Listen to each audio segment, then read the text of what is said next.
Oi pessoal, sou Surama, professora de Física, do Sei Romualdo e da Roberto Freire. Estamos aqui hoje para ter uma aula integrada de Matemática com o professor Diogo. Oi pessoal, sou o professor Diogo, professor de Matemática, do Sei Romualdo e Sei Roberto Freire, e hoje vamos falar de lançamento oblíquo associado à função quadrática. Nesse contexto, a gente vai pensar no lançamento oblíquo, num contexto de análise física e associar a função quadrática, numa trilha de aprendizagem aí de matemática com física. Importante a gente ressaltar o que é necessariamente um lançamento oblíquo. É um lançamento onde os corpos vão ser lançados com uma velocidade com um determinado ângulo de inclinação, o que vai acarretar a composição de dois movimentos. A gente vai ter um movimento que vai ocorrer na horizontal e um movimento que vai ocorrer na vertical. Essas velocidades, elas são resultado da decomposição da velocidade de lançamento. O eixo X vai se caracterizar pelo movimento muito interessante, que é simplesmente um movimento uniforme. Mas por que uniforme? Porque a gente não tem nenhuma força que vai gerar uma aceleração para variar esta velocidade no eixo X.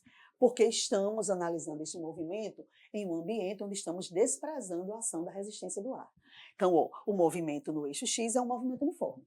A velocidade que iremos utilizar no eixo X é a componente que está na horizontal, que está coladinha ao ângulo. E dentro do contexto das relações trigonométricas do triângulo retângulo, esta velocidade é uma velocidade associada ao cosseno. Da mesma forma que eu tenho uma decomposição para o eixo X, tenho uma decomposição para o eixo Y. E nesse eixo Y, eu tenho a presença da gravidade. E essa força altera a movimentação no eixo vertical, o que vai, consequentemente, nos associar a um movimento uniformemente variável. Falando agora um pouquinho de função quadrática associada a esse movimento, quando eu olho essa construção gráfica, ela está associada a qual construção geométrica na matemática? A uma parábola. Como a gente sabe bem, na parábola, que é a construção geométrica de uma função quadrática, alguns elementos se destacam. Que elementos são esses, professor? Eu tenho aqui o vértice da minha parábola, que também é conhecido como ponto de inflexão, que é a mudança de comportamento de uma função crescente, nessa minha situação específica, para uma função decrescente. Quando eu trago esse movimento para cá, eu tenho um movimento de subida no meu lançamento oblíquo e passo, a partir desse ponto, que é o meu vértice, o nosso movimento de descida. Informação importante. No ponto mais alto dessa trajetória, que é esse ponto de mudança de sentido, a velocidade do eixo Y será zero, que é um momento de parada para mudar o sentido. Já a velocidade do eixo X, lembra, ela se mantém constante o tempo inteiro.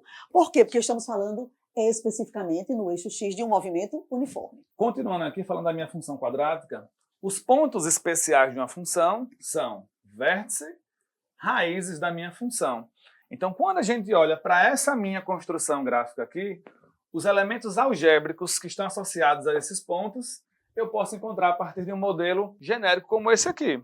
Então, professor, como é que eu faço para encontrar, por exemplo, os zeros da minha função? Que em uma questão do lançamento oblíquo pode ser dado como o quê? Como o alcance, desse meu projétil, desse meu eixo aqui, horizontal. Então, quando a gente fala de alcance de um projétil no eixo horizontal, eu posso muito bem associar esse meu alcance ao zero da minha função quadrática. Então, quando eu trago para cá, como é que eu faço, professor, para encontrar o zero da minha função quadrática? Eu pego o que, galera? O nosso valor y, transformo ele em zero. Quando eu olho para esse ponto aqui, o que é que eu faço? Para encontrar o nosso zero da função, é a coordenada de x, cujo y é igual a zero. E, professor, como é que eu faço, então, para encontrar, no caso, e resolver essa minha equação? Você vai usar a fórmula de resolutiva de equações do segundo grau, conhecida como fórmula de Bhaskara. Já o meu vértice, que é o nosso ponto especial, inclusive o ponto eu acho que é mais cobrado dentro do nosso vestibular, eu tenho duas relações para encontrá-lo, além das relações geométricas. Percebam que o x do vértice é a média aritmética das raízes. Ou posso fazê-lo como também? Encontrando a partir dessa fórmula, que é o nosso menos b sobre 2a. Já o y do vértice, que indica o valor máximo ou mínimo da função, dependendo de quem? Da configuração do meu coeficiente a, é dado por menos delta sobre 4A. X do vértice. X do vértice corresponde, na verdade, ó, a metade do nosso alcance. É o meio do caminho no eixo horizontal. Y do vértice caracteriza o ponto mais alto do movimento vertical, ou seja, a minha altura máxima.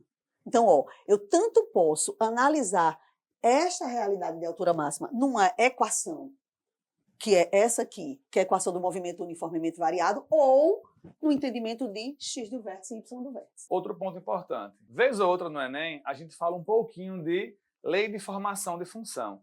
E esse é um desafio, como eu tenho aqui 3 coeficientes para determinar, para encontrar minha lei de formação, eu tenho modelos especiais, não é, de função, que é basicamente você manipular essa expressão algébrica e chegar a outros 2 tipos, não é, de representação. Esses modelos, que eu chamo de modelo Coringa, inclusive, são importantíssimos para você encontrar a lei de formação da minha função. Que modelos são esses, professor? O modelo que trata da forma fatorada, não é? Que a gente chama também de trinômio, não é isso? Do 2º grau, lá no 9º ano, que fala o seguinte, que o f de x ele pode ser representado em função de quem? Das nossas raízes. Então eu posso falar que f de x é igual a vezes x menos x1 vezes x menos x2. Outra forma bacana, já que nas questões do Enem costumam trazer esse nosso elemento aqui, ó, como representação, eu posso usar a nossa forma canônica. E a forma canônica, ela é expressa em função do próprio vértice da minha parábola. Então, professor, como é que isso pode ser útil para mim? Eu posso pegar esse meu ponto, jogar na minha função, determinar o meu coeficiente A, para saber que tipo de função eu vou encontrar nesse meu problema. Fechando esse contexto todo, ó, vamos lembrar assim. O que é um lançamento oblíquo? É um movimento bidimensional. É um movimento que acontece simultaneamente no eixo X e no eixo Y.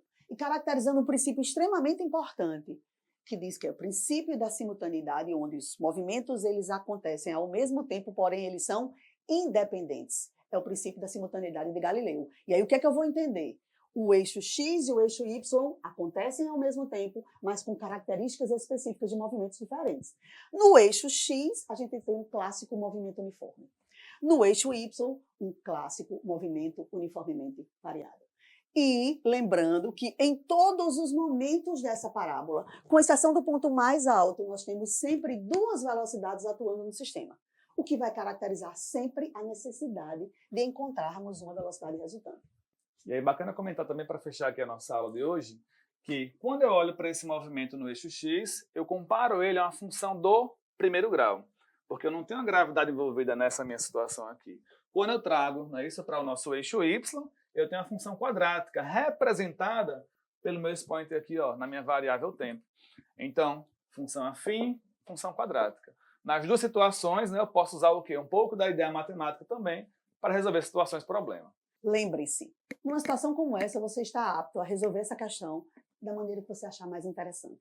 Você pode utilizar todas as suas ferramentas de conhecimento das equações físicas, como você pode também usar a nossa matemática aqui. Percebendo sempre que uma função quadrática vai ser determinada por um polinômio de grau 2 que pode ser associado a um movimento como esse.